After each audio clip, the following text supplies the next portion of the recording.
Hello 10th class students. Our new topic from our chapter the Union Legislature is powers and functions of Union Parliament, and in today's lecture I will discuss about the legislative powers of the Union Parliament. Students, you know it very well, there are three lists in which powers are divided between the central and the state government, and these three lists are Union list, concurrent list and the state list. So first of all, here the Union Parliament makes laws on subjects mentioned in the Union list. तो जितने भी subjects mention होते हैं union list में, उन सभी के ऊपर जो अथॉरिटी होगी लॉ बनाने की, वो किसके पास होती है? यूनियन पार्लियामेंट के पास.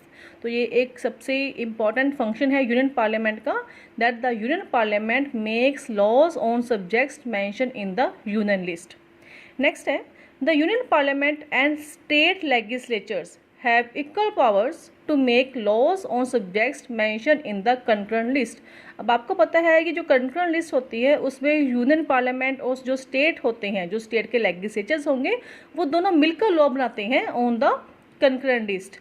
But in case of A conflict between them, but देखो अगर यूनियन पार्लियामेंट और स्टेट लेजिस्लेचर इन दोनों के बीच में कोई प्रॉब्लम क्रिएट हो गई है, मीन्स दोनों जो है सेम डिसीजन नहीं ले रहे हैं, तो इस केस में क्या होगा?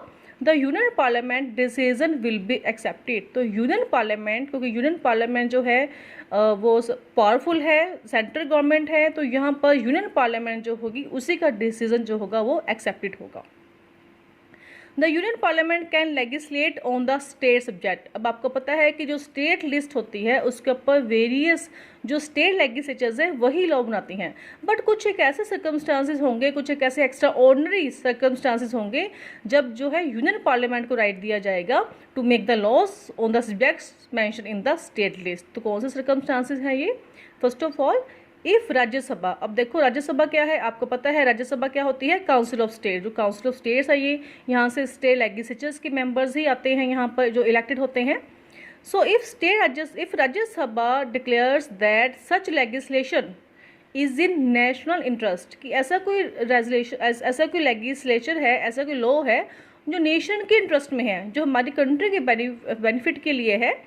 So and they passed a resolution supported by 2/3 of its member. और राज्यसभा के 2/3 जो मेंबर्स हैं वो एक रेजोल्यूशन लेकर आते हैं, उसको सपोर्ट करते हैं, उसके ऊपर वोटिंग होती है, तब उस सर्कमस्टांसिस में यूनियन पार्लियामेंट स्टेट लिस्ट के ऊपर जो स्टेट सब्जेक्ट्स हैं उसके ऊपर लॉ बनाने का राइट यूनियन पार्लियामेंट को जाएगा. तो क्या है यहाँ पर? If Rajya Sabha declares that such legislation is in national interest by a resolution supported by 2/3 of its members present and voting on it. तो अगर राज्यसभा के 2/3 मेंबर्स प्रेजेंट होते हैं, वोटिंग करते हैं ऐसे रेजोल्यूशन के ऊपर, तो उस केस में यूनियन पार्लियामेंट को राइट मिलेगा लॉ बनाने का. इन case of proclamation of emergency, अब देखो एमरजेंसी जो है 3 टाइप की एमरजेंसीज होती हैं, वो आप लोग पढ़ोगे नेक्स्ट चैप्टर में in the chapter of the president. तो अगर एमरजेंसी डिक्लेयर है, general emergency is there, state में एमरजेंसी लगी हुई है, तो उस केसेस में भी यूनियन पार्लियामेंट को राइट होगा to make the laws on the subject mention in the state list. If 2 or more state mutually agreed on it, अगर 2 और मोर स्टेट्स हैं, अगर वो म्यूचुअली अंडरस्टैंडिंग से अगर वो राइट देती हैं यूनियन पार्लियामेंट को to make the laws.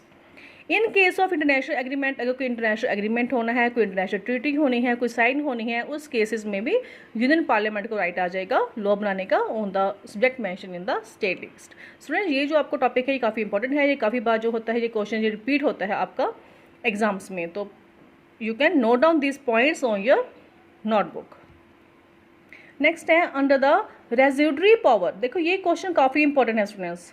Residuary power क्या होती है? रेज्यूडरी का मीन्स क्या होता है? जो बच जाता है, दैट इज जो बचा हुआ होता है.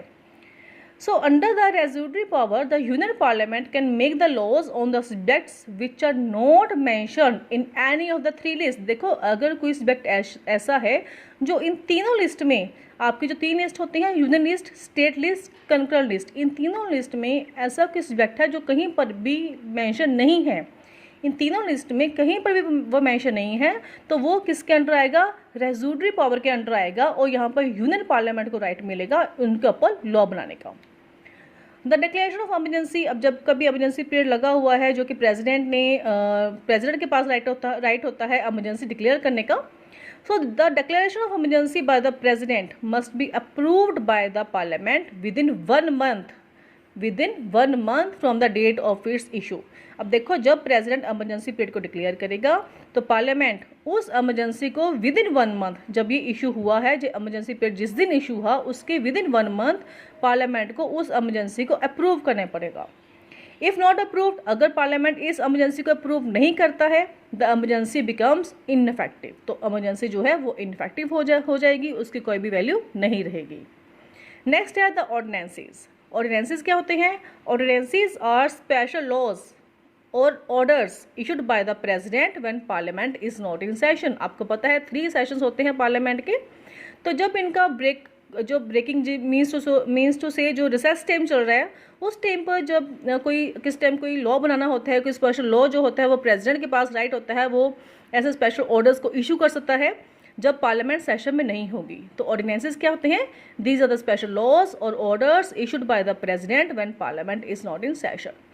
तो ऑर्डिनेंसी जो इशू करेगा president, it must be approved by the parliament. ये भी अप्रूव करेगा parliament within 6 weeks of its reassemble. जब पार्लियामेंट फिर से सेशन में आएगा तो उसके विदिन 6 वीक जो है पार्लियामेंट इस ऑर्डिनेंसेस को अप्रूव कर देगा. अगर अप्रूव नहीं होते हैं ये ordinances, then it became ineffective. Must remember this thing. In the case of emergency, जो पार्लियामेंट है within 1 month of its issue, from the date of its issue, इसको अप्रूव करेगा. ऑर्डिनेंसेस के केस में यहाँ पर टाइम पीरियड है 6 weeks का. सो स्टूडेंट्स, ये आज का हमारा टॉपिक है जो कि हमारी लेजिस्लेटिव फंक्शंस थे यूनियन पार्लियामेंट के.